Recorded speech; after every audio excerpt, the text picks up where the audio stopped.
Hello and welcome back to Kinboshi Sumo, where I have finally addressed our audio issues, I think. And so, Nick, how are you doing today? I am doing great. I'm just ready for the weekend and for this new... I'm so excited for this Banzuke. Oh man, yeah, I know. The Banzuke looks great. The Basho is going to be good. We're going to have... Well, let's get into it. I'll go ahead and flash it up on the screen. But first, I mean, we can talk about pat myself on the back. I don't know. Not too bad from the predictions, right? I was shocked, actually, like, how close you were. Yeah, I just think that I'm a genius, and I am clearly the definitive authority for sumo news in America, which is why I, still got like 12 wrong. No, only 12 wrong. Yeah. But like really, there were just a few big... I would say, we're going to talk about these in depth later, but there were probably 1, 2, 3, 4 big misses. I missed on one of the promoted guys. I missed on one of the Sanyaku guys, and then just a handful of misses. But a lot of that just ends up going in with personal opinion. There's not really a science to this when the JSA meets to discuss this, which we can talk about the drama. The head of the rankings committee is being forced to resign. Yeah, which also makes sense for some of the rankings, maybe. Yeah, just, some of the news that we followed over the last year, it comes into light with some, it's one of the things that you love. It definitely sort of like the idea is it makes for good TV, right? When there's not an exact science, when people don't know just what's what. So maybe that drama is actually what we want, except when it's not your guy, it sure is frustrating. But to that end, I have a pair of questions that go together for you to start is, who do you think on this Banzuke is misranked? Either to their advantage or disadvantage, right? Like, we talked about how Abi was misranked. He was in the spot he should be because he's had to sit out an entire tournament. But when we saw Abi at M9, we're like, okay, well, he's a title contender, like, easy. So that could be their disadvantage. Or someone like Tobizaru, we talked about it last time, his first time up in the Sanyaku, and we're like, well, here we go. And we were right about both. Poor Toby. Yeah, I guess Abi, the number one for me, the Abi Wakamoto Haru switch. Mm-hmm. Yep. That's my biggest miss, I think.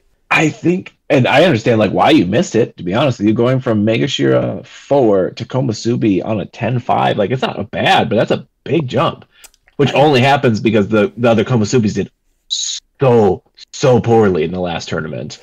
Right. And it's not that Wakamoto Haru maybe doesn't deserve to be up there. I don't know. It like you said, it's interesting in light of what we talked about in a previous episode, what the JSA chose to do to Kotonowaka. How they made Kotonowaka just sit there at M1 for so long when his scores technically would have allowed him up into Komusubi. And here, like you said, yeah, there were open opportunities into Komusubi. We just... Using that sort of recent example as a backdrop, it seems surprising for Wakamoto Haru to get sort of that bare bones promotion up into Komusubi the first time. Do you think it has to do with age? Do you think they were legitimately like sort of hazing or trying to season Kotonowaka more? Whereas Wakamoto Haru, lest we forget, he is not the younger brother of Wakataka Kage. He's the older brother. He has a much shorter clock. Are they thinking that if they're going to get something out of him, they have to get it now?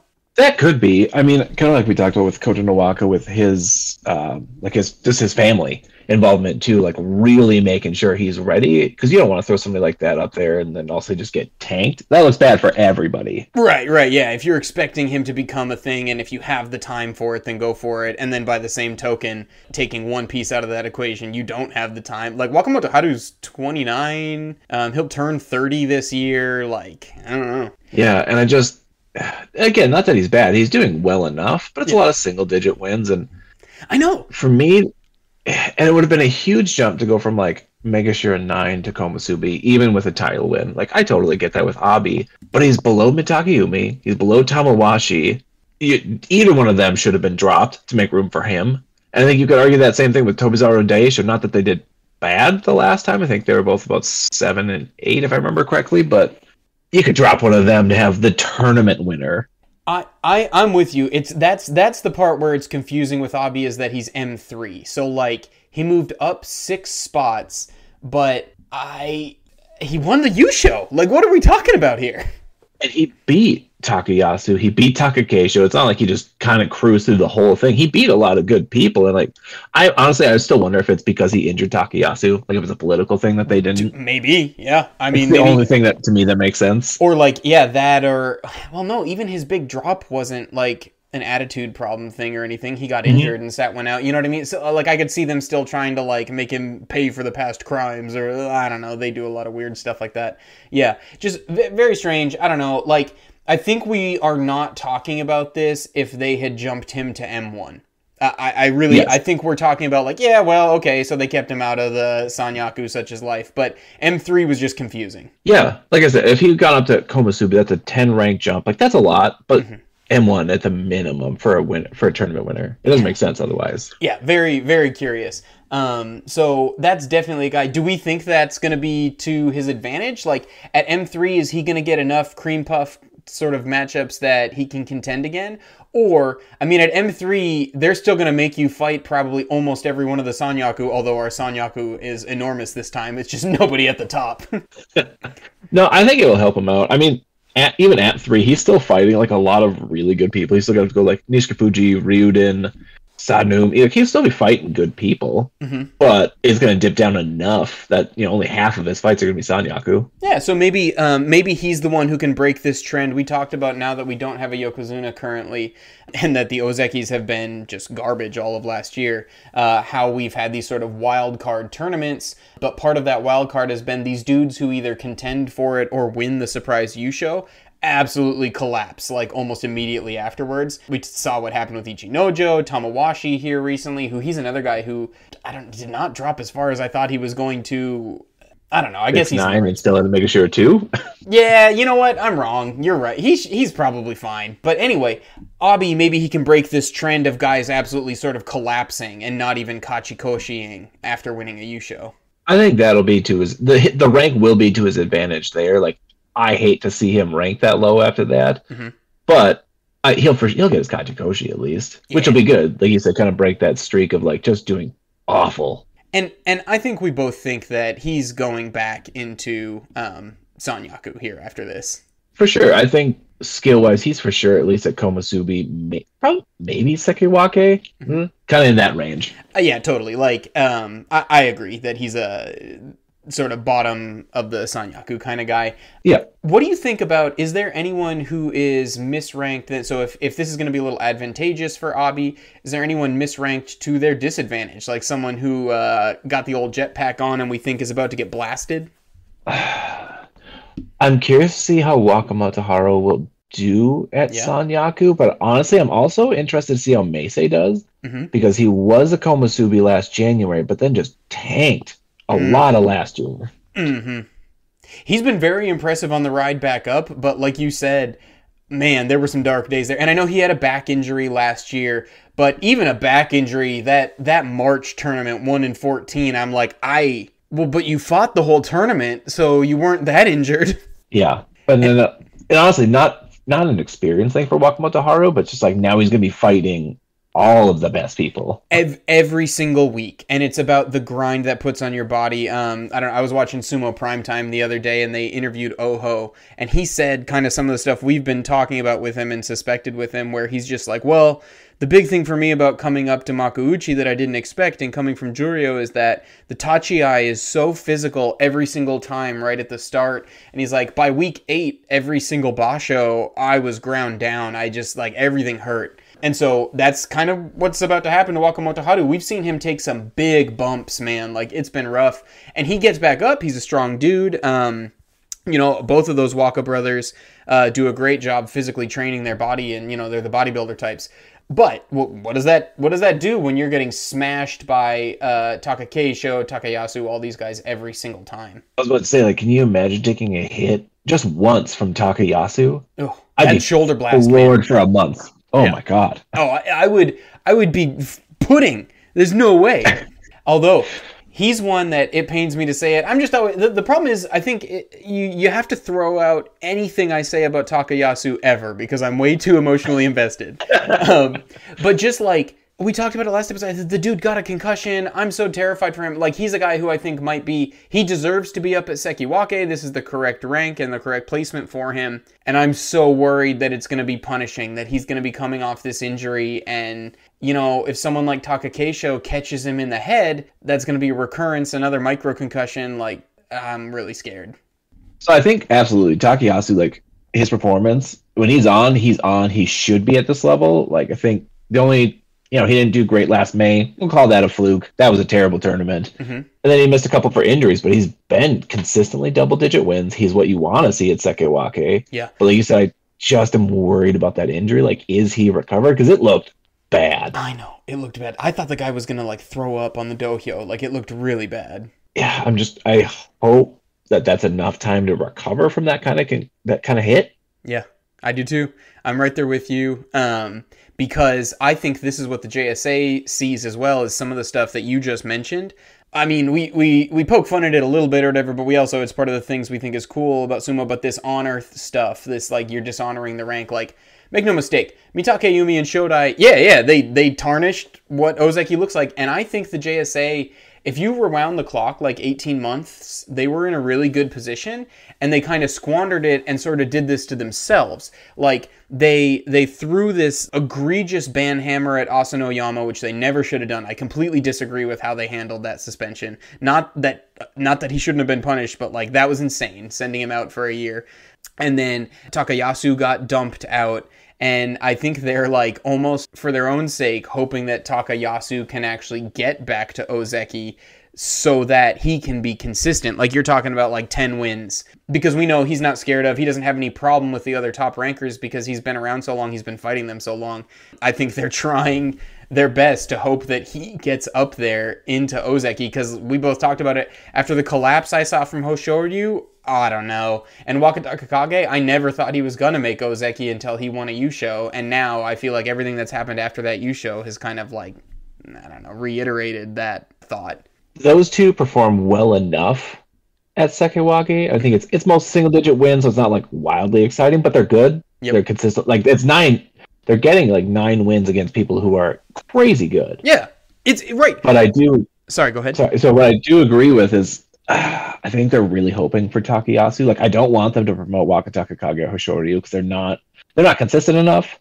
But honestly, at this point, you're just praying that Takakeisho doesn't have a bad time or doesn't get injured again, which he has been injured, but I think he's a great Ozeki. I don't know why people were hating on him earlier in the year. He's doing exactly what you want them to. Mm-hmm. He's holding down that rank, but he's doing it solo at the moment. Oh my gosh. Yeah. Dangerous. Yes, it's so dangerous. Like, we are at risk of not only not having a Yokozuna, but having no Ozeki. Like, it's insane. But yeah, I'm not scared of Takakeisho losing it anyway, which is the good part. Because like you said, I think he is. He's doing what he's got to do. He's up there. He's still got the physicality and the power.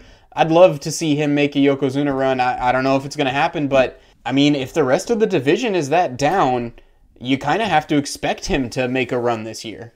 No, I agree. He's just a little injury prone, and that's really my only worry. We talked about it. Something happens with him. So much weight on that frame. He's just going to be injury prone, and it stinks. Yeah, but he's doing great, and hopefully everything continues with that. Yeah.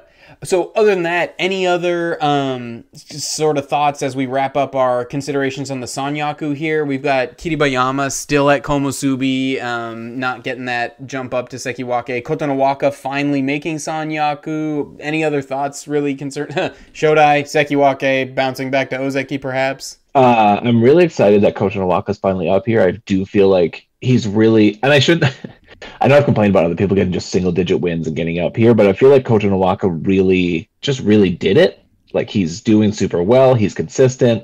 He's beating all the top people. Weirdly enough, it's like the normal rank-and-file people that he seems to struggle more with, which is odd. You are exactly right. That's the thing. That's why I think I have the same opinion as you, where I'm like, finally, he's at Komusubi, because these runs where they were having him fight, like, the 3 Ozeki right out the gate, like, weeks 1, 2, 3, and then week 4, the Yokozuna, and, like, he just kept beating them. He kept beating all of them, so I think that's why I feel like he should be here, even though, like you said, the math and the numbers don't necessarily indicate it, But it's this weird thing, and I think there are wrestlers like this. Like we talked about it with Takayasu. Makuuchi is so interesting because where you are matters so much. I think there are dudes who, like Takayasu, can like hold ground up in the Sanyaku, but for whatever reason will struggle if they're fighting M10, 11, 12ers. Like, I don't know if it's because they rely on experience or like having fought guys so many times before, and when they don't have sort of the backlog of matches with them, then they struggle. I don't know, but yeah, I think that once he gets into Sanyaku, he might be able to stick because he's actually fighting the guys he wants to fight, even though paradoxically they're the guys you shouldn't want to fight. Exactly. So besides those Sanyaku guys then, what do you think about the promoted Rikishi? Unfortunately, I got one thing wrong that made me happy, which is that Chiyomaru is here. Like, Aqua, I thought he had a really impressive performance, and I really like Aqua too, actually, even though he struggles in the top division. But Chiyomaru, how can you not love that man? I have zero faith that he'll stay up here, but I'm very excited to see him again. Come on, man, we got 15 days of Chiyomaru back in our lives, and that's what we needed. It's just a nice little bright spot on everything. Yeah. And then Mitoryu is back, and Mitoryu is a guy who, when he got his first promotion here 2 basho ago, you know, he had been impressive in Juryo, but he looked so bad in Makuuchi. I don't know. Like, basically what I'm getting around here is all three of the promotions are retreads. We got Tsurugisho back, we got Mitoryu back, and Chiyomaru back, as opposed to last tournament where, you know, we had a Tamifuji. They were maybe going to try more of this, like, hey, who are some of these exciting young guns that we can send up? But now it's just a bunch of retreads, so it's hard for me to get excited about it.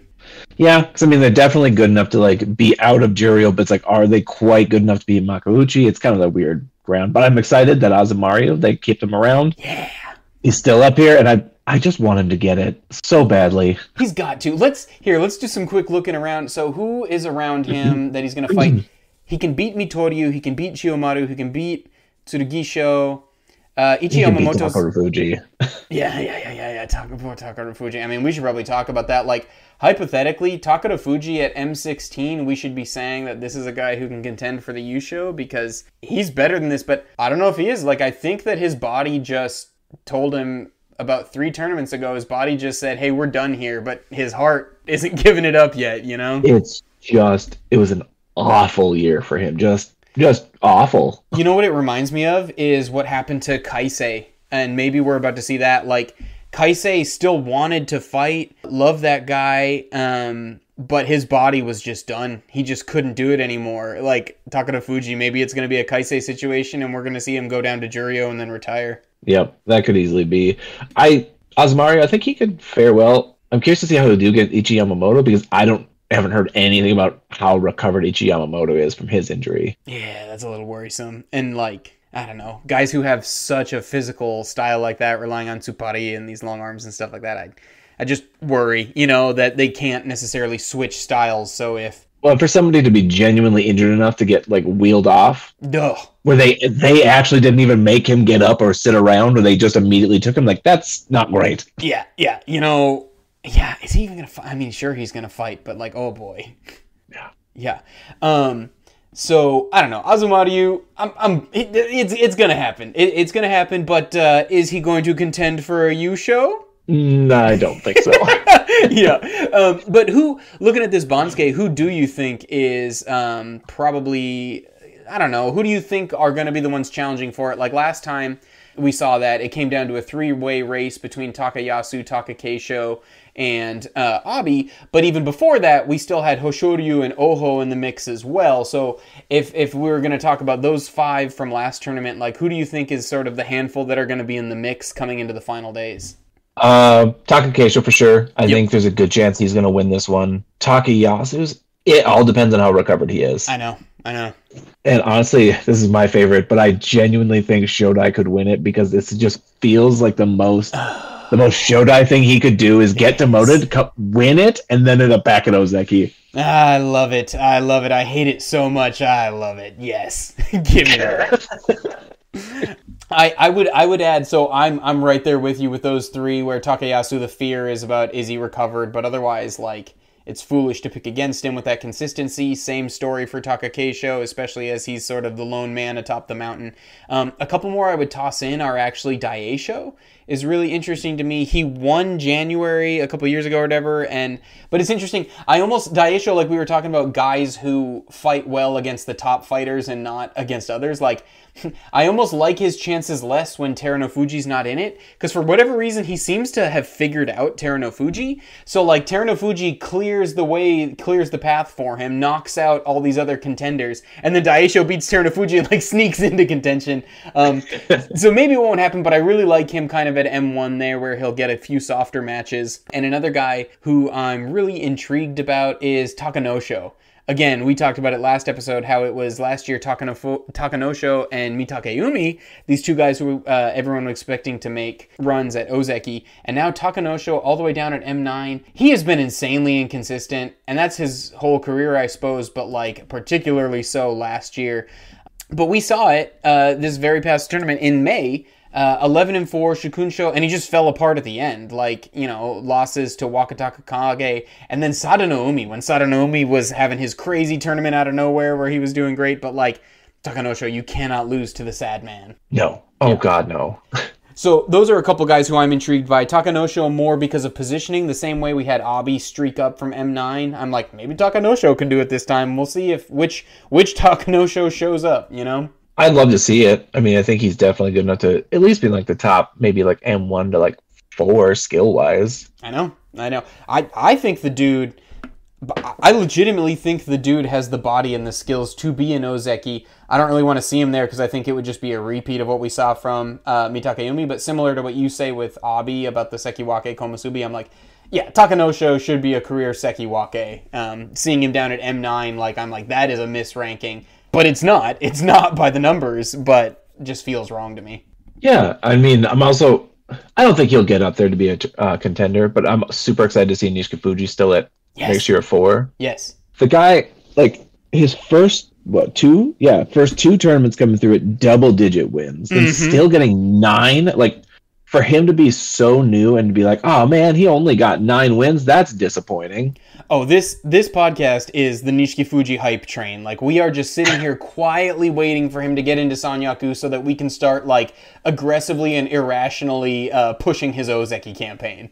And what I genuinely love about it, too, is that, what do they want to see? Typically about a roughly 30 wins in 3 tournaments for an Ozeki run. And he missed it by 1, and he's brand new. And he found a lot of people at the bottom, but still, like, having somebody that young and that new come in and just be like, look at it. I almost did it. Yeah.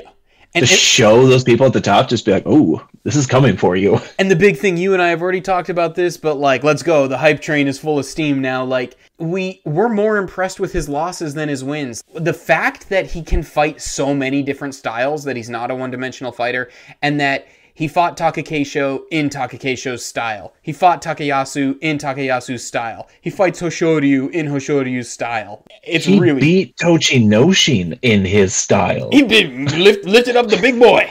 The guy who's essentially known for lifting up everybody, you beat him. Yeah. That's wild. Yeah, it's very impressive, and I am very excited to see him as a rising star here. I'm kind of hoping he gets the Kotonowaka treatment, though, where it's like, just really keep him steady and slow. I was literally about to make the exact same point and talk about Kotonowaka, because I'm like, if the quote-unquote saving sumo, like if this division is so weakened or whatever, it's when we're doing this show next year, doing this December show in 2023, it's that we're talking about Nishikifuji and Kotonowaka pushing for Ozeki, or maybe they're already there. Like, that's what we need. I could definitely see it. In the next year, if they keep going how they're going, I could see it easy. Yeah, I'm excited about it. But speaking about guys that we might not be excited about, I mean, I think it's just, if we're going to look at Demotion Watch, it's Takara Fuji, and then I think it's to bounce back down. All these dudes, the M15 and 16s, like, all of our retreads who are up, I'm kind of looking at them to go right back down, and Takara Fuji. Is there anyone else who you think is on Demotion Watch?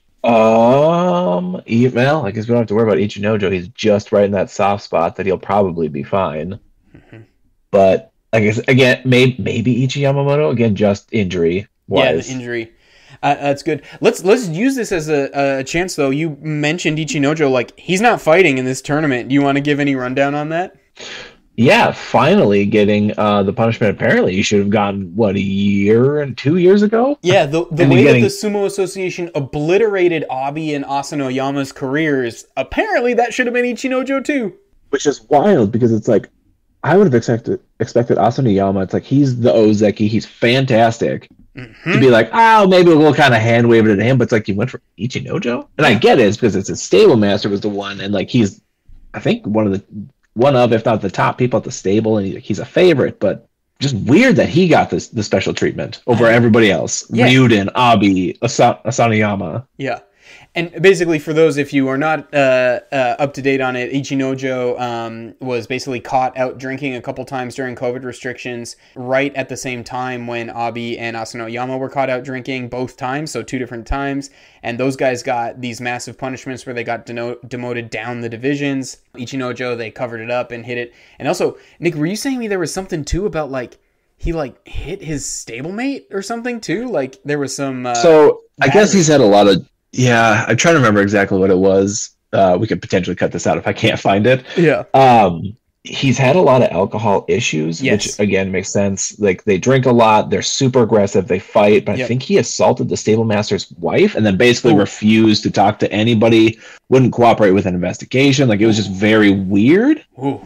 And then he's not even getting punished for that one, or they're kind of just rolling everything into one. Yeah, and then it's like, oh, we did something about it, and push it out. Yeah. That's bad stuff. And like I am with the guy. I would like him to battle his demons with these alcohol problems. But that you hit another person, come on, man, that's unexcusable. Yeah. Oh yeah. I mean, people got kicked out for essentially the same thing. Yep. We've talked on previous episodes. Asanoyama, the Yokozuna, like. The Sumo Association denied the world of sumo what should have been one of the greatest Yokozuna on Yokozuna rivalries of all time of Asanoyama versus Hakuho for these sort of battery charges, abuse, and drinking. And so, I don't know. It's totally, I think, justified. Yeah, maybe he should go all the way down and, I don't know, put him in mid-Juryo and then ask him if he really wants to do this anymore, Yeah. Yeah. So it is officially time. I feel like we've done a good job here going over this Banzuke, but our official picks for the beginning of the Honbasho of 2023, the Hatsubasho, who you got, Nick? Who is winning this one? My number one pick, I think, is Takakeisho. Yep, same. How can you pick against him? Give us the rundown. He's so consistent. He's just, with everybody else below him being so kind of all over the place. Obviously, you have all new Komusubi. I just think where everybody's lined up right now, you're not going to get somebody like an Abi at 9 where it's like, oh, he's going to blast through everybody lower. I think everybody's relatively well positioned. I think so too, and I think the only one, Shodai, you made a great point, but I'm still like, hey, you gotta show it to me. I was trying to talk Takanosho up, but like, hey, you gotta show it to me. Takayasu, we don't know if he's healthy. Like, if that was a concussion, I think he's gonna be lucky to go 8-7 and keep the Sekiwake. If anything, it's Kotonowaka who I think might challenge Takakeisho for it, because Kotonowaka has already proven that he can beat all these top rankers all around him. But that's me just trying to look for someone. I think this one, whereas last time we had a handful of contenders, this should be Takakeisho's fight, man. Man, he was a little banged up the last 3 days. We saw the cups had come back. You know, it's always a bad sign when you can look at a dude's back and you see those dark rings from where they were getting that treatment. But it's got to be Takakeisho. Yeah, 100%. Like I said, I think Kotonowaka, I think he'll do well at this range, but I don't think he's quite at the level where he's going to, win. Yeah. Maybe he'll be like top. I think he'll be like maybe top 3-ish, but not a winner. Yeah, making some noise, and we'll see. So there it is. You let us all know in the comments what you thought about the Banzuke, and who your picks are to win as well. We'd be super curious to see sort of what the discussion is out there and where other people's opinions, if everybody is kind of thinking Takakeisho with this Yokozuna-less field, or if there's someone else. But until then, I guess we just have to sit and wait for the 8th when Sumo will finally return to our lives. And we get to watch when we see how right we are again. Again, just a couple of geniuses over here. Like, I mean, I don't know what everyone should be listening to this show. Yeah, absolute perfection. JSA should be consulting. Yes. Oh yeah, we should definitely. Yeah, we should probably get a salary. And so with that insufferable sign off, thanks for listening, everybody, and we will talk to you again soon.